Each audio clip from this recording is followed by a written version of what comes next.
વહાલા મિત્રો, ઈશ્વરે તેમના વચનો અને પવિત્ર આત્મા દ્વારા આપણને જે જ્ઞાન આપ્યું છે તે બદલ તેમનો આભાર માનો અને પવિત્ર આત્માનું માર્ગદર્શન પ્રાપ્ત કરીને આપણી સમજણને પ્રકાશિત કરો. ખ્રિસ્તનું મન આપણા વિચારો, વાણી અને કાર્યોમાં દેખાડો. શું તમે તે પ્રમાણે કરવા તૈયાર છો?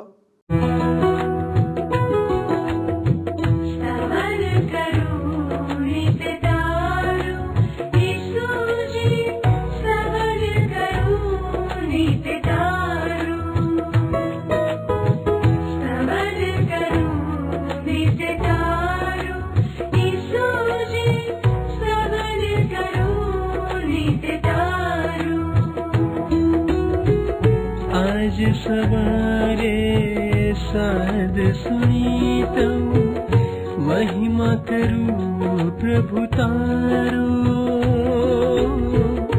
महिमा करूं प्रभु तारो,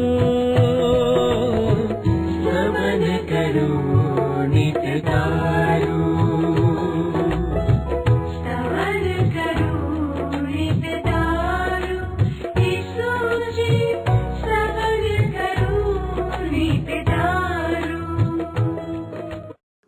કેમ છો દર્શક મિત્રો? સ્તવન કાર્યક્રમમાં તમારું સ્વાગત કરું છું. ફક્ત ઈશ્વર જ ઈશ્વરના રહસ્યો વિશે શીખવી શકે છે. માનવીનું જ્ઞાન અધૂરું છે, જ્યારે ઈશ્વરનું જ્ઞાન સંપૂર્ણ છે. અને તેથી જો આપણે સંપૂર્ણ જ્ઞાન મેળવવા માગતા હોઈએ તો આપણે ઈશ્વરની પાસે આવવું જ જોઈએ. જ્યારે આપણે ઈશ્વરનું જ્ઞાન મેળવીએ છીએ ત્યારે આપણને ઈશ્વરના આશીર્વાદ પણ મળે છે. આજે આપણે 1 કોરિન્થીયોનો પત્ર તેનો 2 અધ્યાય તેની 7 થી 16 કલમોનો અભ્યાસ કરીશું. સંત પાઉલ સમજાવે છે કે તેઓ પરિપક્વ લોકોમાં આ યુગના નાશ પામનારા અધિકારીઓના જ્ઞાનની વાત કરવાને બદલે તેઓ ઈશ્વરનું જ્ઞાન જે સમયની શરૂઆત પહેલાં ગુપ્ત હતું અને મહિમા માટે પૂર્વ નિર્ધારિત હતું તે જ્ઞાનની વાત કરે છે. આ જ્ઞાન જે આ યુગના કોઈ પણ શાસકો સમજી શક્યા નથી. આ જ્ઞાન પવિત્ર આત્મા દ્વારા પ્રગટ થાય છે, કારણ કે પવિત્ર આત્મા ઈશ્વરના ઊંડા વિચારોને પ્રગટ કરે છે. અને સંત પાઉલ સાંસારિક માણસ અને આધ્યાત્મિક માણસ વચ્ચે ઈશ્વરના જ્ઞાન સંબંધી તફાવત સમજાવે છે. તો ચાલો દર્શકો, આપણે અભ્યાસમાં આગળ વધીએ. તમે જાણો છો એમ મિત્ર, છેલ્લા કેટલાક સમયથી આપણે સ્તવન કાર્યક્રમમાં બાઇબલમાં નવા કરારના વિભાગમાં આવેલ કરંથવાસીઓને લખેલા પહેલા પત્રનો અભ્યાસ શરૂ કર્યો છે. કરંથવાસીઓને લખેલા પહેલા પત્રના 2 અધ્યાયની 7મી કલમ જોશો મારી સાથે સાથે. પ્રેષિત પાઉલ અહીં લખે છે, ઈશ્વરનું જ્ઞાન એ શીર્ષક નીચે 7મી કલમમાં, પણ જે જ્ઞાન વિશે હું વાત કરું છું તે તો માણસોથી ગુપ્ત રખાયેલું ઈશ્વરનું જ્ઞાન છે.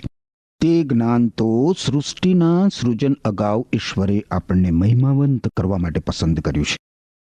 ફરીથી તમે જુઓ મિત્ર, અહીં ગુપ્ત જ્ઞાન એટલે કે રહસ્ય એવો શબ્દ વાપરવામાં આવ્યો છે. હવે આ શબ્દ માટે આપણે બરાબર સમજણ કેળવી લેવાની જરૂર છે. આ કોઈ એવો ભેદ નથી અથવા એવું રહસ્ય નથી જે આપણને સમજાય નહીં, અથવા એ કોઈ ગુપ્ત રહસ્યમય ગૂઢ બાબત નથી. રહસ્ય શબ્દને બાઇબલમાં જુદી જ રીતે વાપરવામાં આવ્યો છે. રહસ્ય અહીંયા એટલે જે ભૂતકાળમાં અજાણ હતું એ હવે પ્રગટ થયું છે, જાહેર થયું છે. ભૂતકાળના રહસ્યને હાલમાં જાહેર કરવામાં આવ્યું છે. આ રહસ્ય શબ્દ બાઇબલમાં 27 વખત આવે છે મિત્ર. ઈશ્વર પુત્ર પ્રભુ ઈસુ ખ્રિસ્તે પણ આ જ શબ્દ માથી અનુસાર શુભ સંદેશના 13મા અધ્યાયમાં વાપર્યો છે. પ્રભુ ઈસુ ખ્રિસ્તે કહ્યું છે કે સ્વર્ગના રાજ્યની રહસ્યમય વાતો તમારી સમક્ષ પ્રગટ કરવામાં આવી છે. હવે પ્રભુ ઈસુ ખ્રિસ્ત આવું પોતાના શિષ્યોને જણાવે છે. માથી અનુસાર શુભ સંદેશના 13મા અધ્યાયના ઉદાહરણોને પ્રભુ ઈસુ ખ્રિસ્ત શા માટે રહસ્યમય તરીકે ઓળખાવે છે? એનું કારણ એ છે કે આ ઉદાહરણોમાં પ્રભુ ઈસુ ખ્રિસ્ત રહસ્યમય બાબતનો ખુલાસો આપતા જણાવે છે કે હું સ્વર્ગીય રાજનો રાજા છું. આમ છતાં હું મારું રાજ્ય પ્રસ્થાપિત કરું ત્યાં સુધી આ લોકો મારો અસ્વીકાર કરશે. ઈસુ ખ્રિસ્ત સ્વર્ગના રાજ્યના રાજા છે, માનવ જાતના મુક્તિદાતા છે, અને એમ છતાં જ્યાં સુધી પ્રભુ ઈસુ ખ્રિસ્ત પાછા ફરશે નહીં ત્યાં સુધી ઘણા બધા લોકો તેમની ઉપર વિશ્વાસ નહીં કરે. ઈસુ ખ્રિસ્ત ઉદ્ધાર કરતા છે.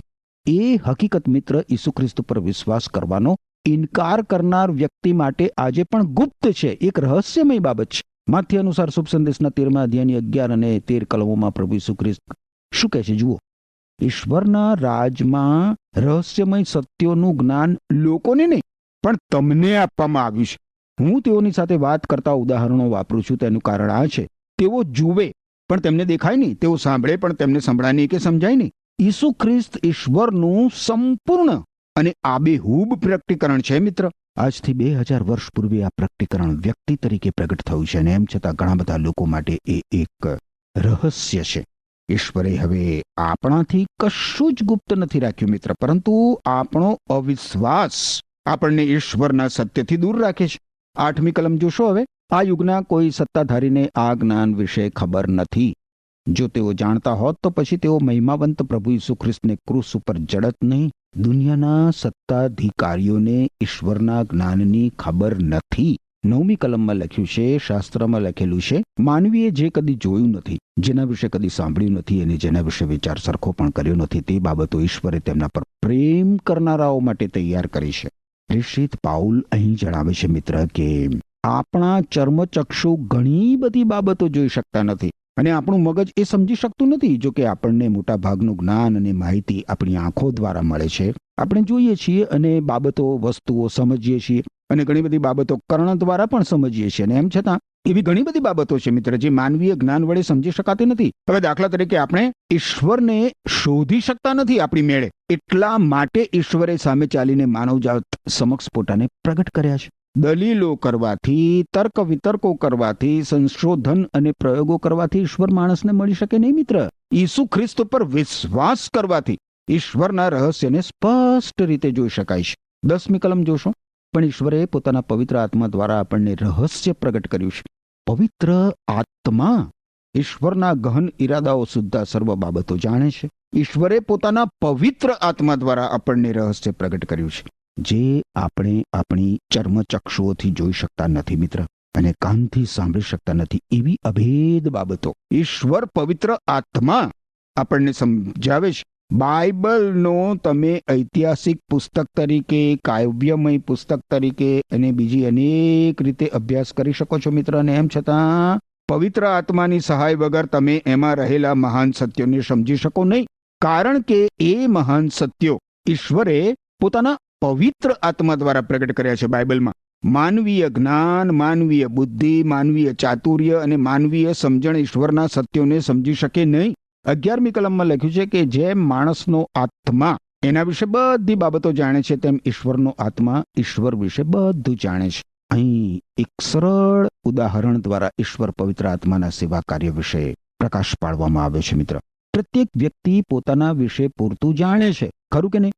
માણસ બીજી વ્યક્તિને પણ પોતાના અનુભવના આધારે સમજી શકે છે. હવે દાખલા તરીકે તમે પડી જાઓ રસ્તામાં ચાલતા ચાલતા, તમને વાગે તો મને એનું ભાન થાય હું ત્યાં હાજર હોઉં તો મને એ સમજી શકું હું. એનું કારણ એ છે કે મારો આત્મા મારી સાથે તમારી લાગણીને પણ સમજે છે. પરંતુ માણસ પોતાની જાતે ઈશ્વરને સમજી શકે નહીં. જો એણે ઈશ્વરને સમજવા હોય તો પ્રથમ ઈશ્વરે પોતાના પવિત્ર આત્મા દ્વારા માણસને પોતાનું પ્રકટીકરણ કરાવવું પડે. તમે મિત્ર જ્યારે આ સંદેશો સાંભળી રહ્યા છો, બાઇબલમાંના ઈશ્વરના પવિત્ર અને જીવંત વચનો વાંચો છો, ત્યારે ઈશ્વર પવિત્ર આત્મા તમને પોતાનું પ્રકટીકરણ કરાવે, જે તમને મહાન સત્યો જણાવી શકે. 13મી કલમ શું કહે છે જુઓ. તેથી એ આત્મિક સત્યોની વાત અમે માનવી જ્ઞાને શીખવેલા શબ્દોમાં નહીં, પણ પવિત્ર આત્માએ શીખવેલા શબ્દોમાં જેઓની પાસે પવિત્ર આત્મા છે તેઓને જણાવીએ છીએ. બહુ જ સીધી સરળ વાત છે. આત્મિક બાબતો, ઈશ્વરના મહિમાની બાબતો માત્ર ઈશ્વરનો આત્મા જ આપણને સમજાવી શકે મિત્ર. ઈશ્વર પવિત્ર આત્મા સહજ રીતે આ બધું આપણને સમજાવે છે. પવિત્ર આત્મા આપણા શિક્ષક બનવા માંગે છે. ઈશ્વર વિશે 13મી કલમમાં પ્રેષિત પાઉલ એક મહાન સત્ય પ્રગટ કરે છે. આત્મિક સત્યો માનવી જ્ઞાનથી સમજી શકાય નહીં. એ જ પ્રમાણે ઈશ્વરના આત્મા વગરની વ્યક્તિને એ સમજી શકાય જ નહીં. જેની પાસે ઈશ્વર પવિત્ર આત્મા છે એ ઈશ્વરના સત્યોને સ્વીકારે છે અને પોતાની જાતને ઈશ્વરની આધીનતામાં લાવે છે. મિત્ર,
આગળ તમે કરંથવાસીઓને લખેલા પહેલા પત્રના બીજા અધ્યાયની 14મી કલમ જુઓ તો ત્યાં લખ્યું છે કે હવે જેની પાસે પવિત્ર આત્મા નથી તે ઈશ્વરના આત્મા પાસેથી મળતી બક્ષિસો મેળવી શકતો જ નથી.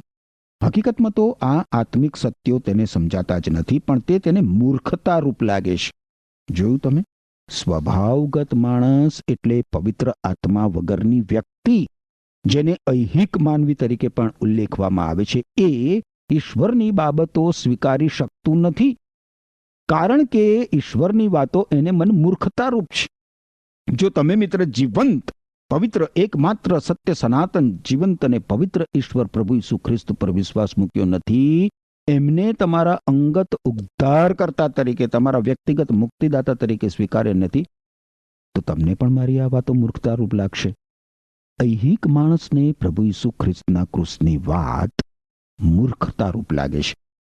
પ્રભુ ઈસુ ખ્રિસ્ત પર વિશ્વાસ કરવાથી આ વાત સમજી શકાય છે અને એનો આશીર્વાદ પ્રાપ્ત કરી શકાય છે. મિત્ર, આપણે બાઇબલનો અભ્યાસ એક આમ પાઠ્યપુસ્તક તરીકે કરી શકીએ નહીં.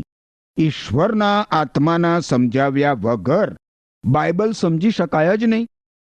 પ્રભુ ઈસુ ખ્રિસ્ત પોતાના શિષ્યોને યોહાન અનુસાર શુભ સંદેશના 16મા અધ્યાયની 13મી અને 14મી કલમમાં કહે છે કે સત્યનો આત્મા આવશે ત્યારે તે તમને સર્વ સત્યમાં દોરી જશે, કારણ કે એ પોતા તરફથી બોલશે નહીં, પણ જે તે સાંભળે છે તે જ તે બોલશે અને આવનાર બાબતો વિશે તમને કહેશે.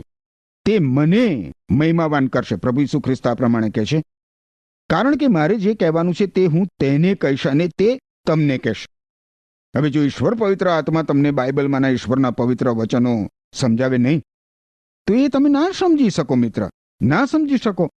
અને એટલા માટે જ આપણે બહુ નમ્ર હૃદયથી, પૂરેપૂરા નમ્ર હૃદયથી આપણું જીવન ઈશ્વરને સોંપવાની જરૂર હોય છે.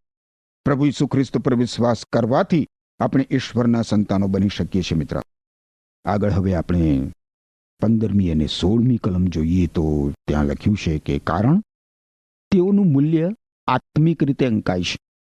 જેની પાસે ઈશ્વરનો આત્મા છે તે બધી બાબતોનું મૂલ્ય આંકી શકે છે, પણ કોઈ એ વ્યક્તિનું મૂલ્યાંકન કરી શકતું નથી. ધર્મશાસ્ત્રમાં લખેલું છે, પ્રભુના મનને કોણ જાણે છે? કોણ પ્રભુને સલાહ આપવા સમર્થ છે? જો કે અમે તો ઈસુ ખ્રિસ્તનું મન જાણીએ છીએ. આત્મિક વ્યક્તિ એ છે મિત્ર, જેની પાસે ઈશ્વર પવિત્ર આત્મા છે. એ ઈશ્વરનું બાળક છે. તે બધી બાબતોનું મૂલ્ય આંકી શકે છે એવું અહીં લખ્યું છે. આનો અર્થ એ થાય મિત્ર કે એ આધ્યાત્મિક સત્યો સમજી શકે છે. કોઈ એ વ્યક્તિનું મૂલ્યાંકન કરી શકતું નથી એવું પણ અહીંયા લખ્યું છે. એનો અર્થ શું થાય? એનો અર્થ એ થાય કે એને કોઈ સમજી શકતું નથી. આધ્યાત્મિક માણસ ઐહિક માણસથી તદ્દન ભિન્ન છે. ઐહિક માણસ આત્મિક માણસને સમજી શકતો નથી. આત્મિક માણસ ઈશ્વરના સત્યો સમજે છે, પણ ઐહિક માણસ તેને સમજવામાં ભૂલ કરે છે. ઈશ્વરના રહસ્યનો જાત અનુભવ કરવાની જરૂર હોય છે. મિત્ર, પ્રભુના મનને કોણ જાણે છે એવો અહીંયા પ્રશ્ન કર્યો છે. તમે જુઓ 15મી કલમમાં, પ્રભુના મનને કોણ જાણે છે? કોણ પ્રભુને સલાહ આપવા સમર્થ છે એ બીજો પ્રશ્ન છે.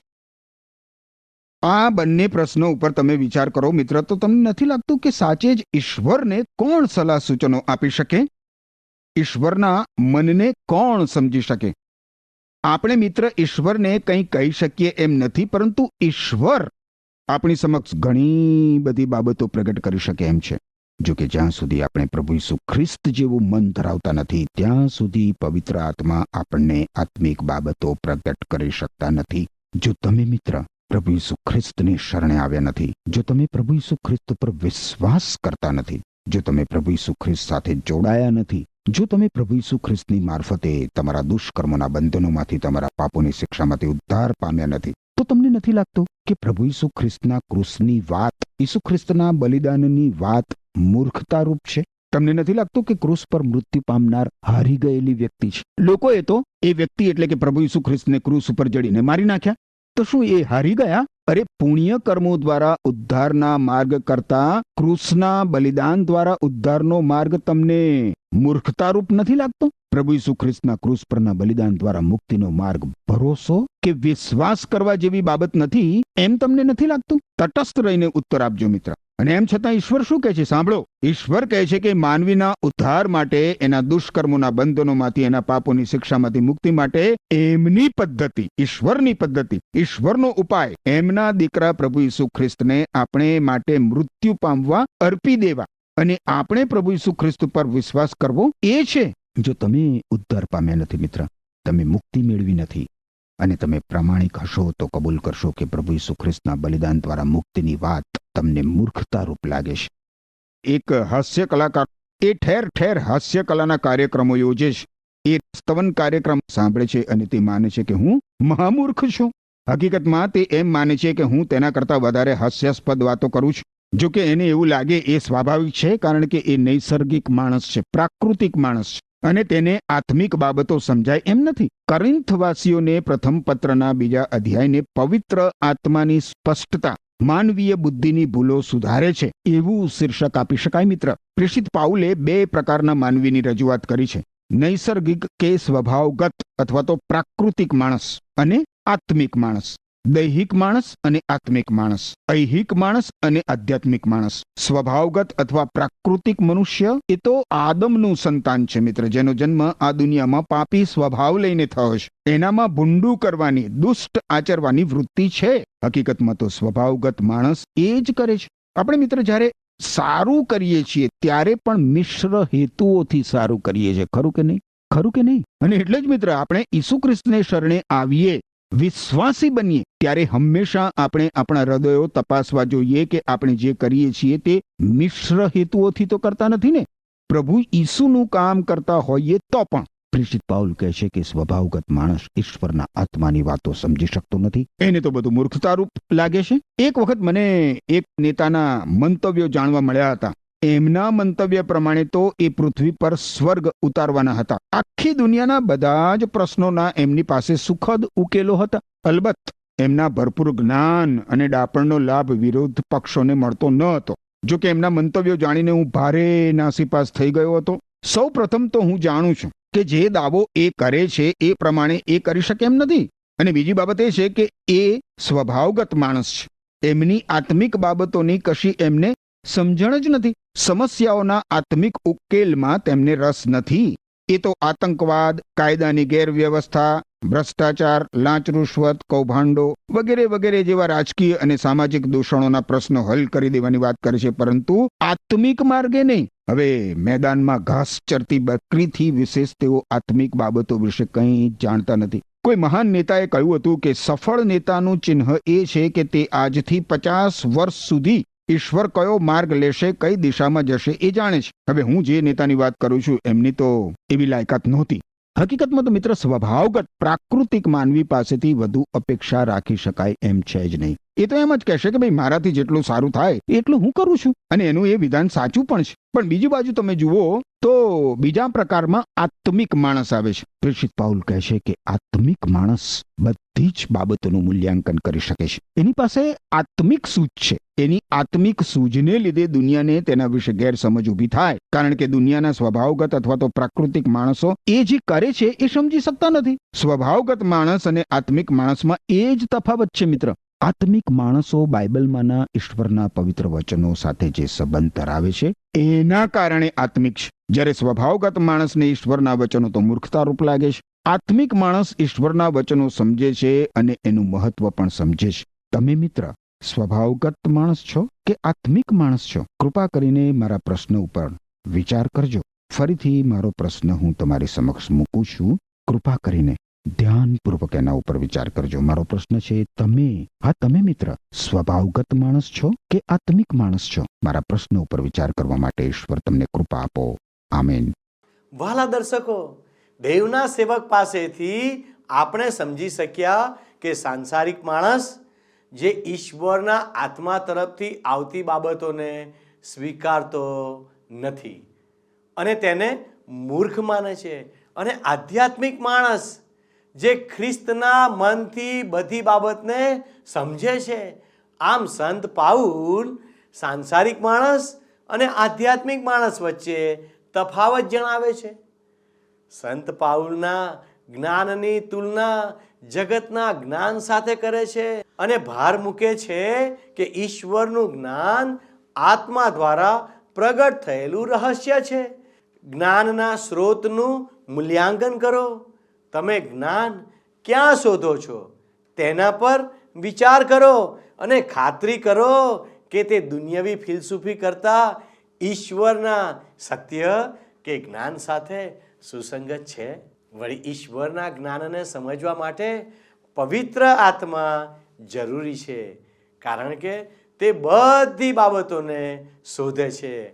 પવિત્ર આત્માનું માર્ગદર્શન મેળવો અને ઈશ્વરના વચનોને સમજવા અને તેને તમારા જીવનમાં લાગુ પાડવા માટે પવિત્ર આત્માના માર્ગદર્શન માટે નિયમિતપણે પ્રાર્થના કરો.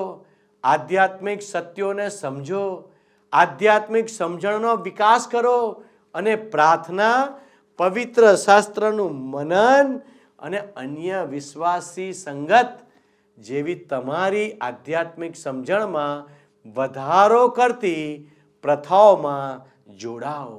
વાલા દર્શક મિત્રો, વિશ્વાસીઓ પાસે ખ્રિસ્તનું મન હોય છે, જે તેમને ઈશ્વરના જ્ઞાનને સમજવા અને તેમના જીવનમાં લાગુ કરવા સક્ષમ બનાવે છે.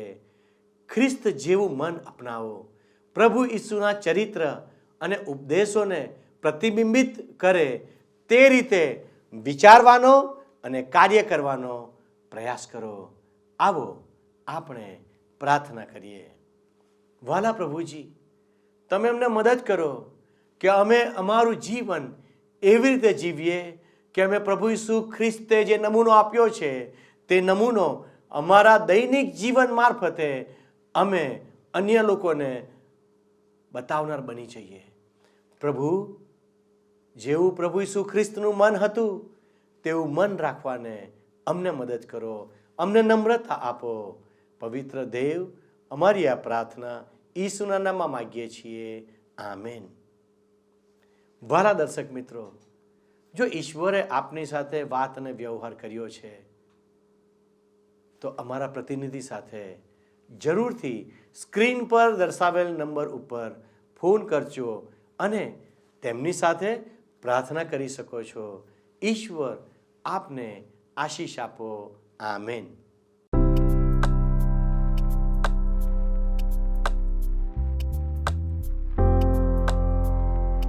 મિત્રો, ગત પ્રશ્નોનો જવાબ છે જ્ઞાનની.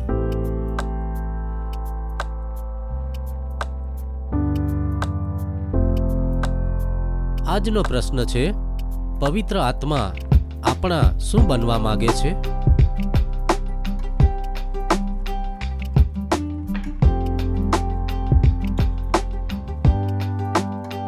જવાબ આપેલ સ્ક્રીન પર દર્શાવેલ વોટ્સએપ નંબર પર આપવાનો રહેશે. કાર્યક્રમ દરમિયાન પૂછેલા પ્રશ્નોનો સાચો જવાબ આપનાર વિજેતાઓના નામ દર મહિનાના પ્રથમ સોમવારે જાહેર કરવામાં આવશે.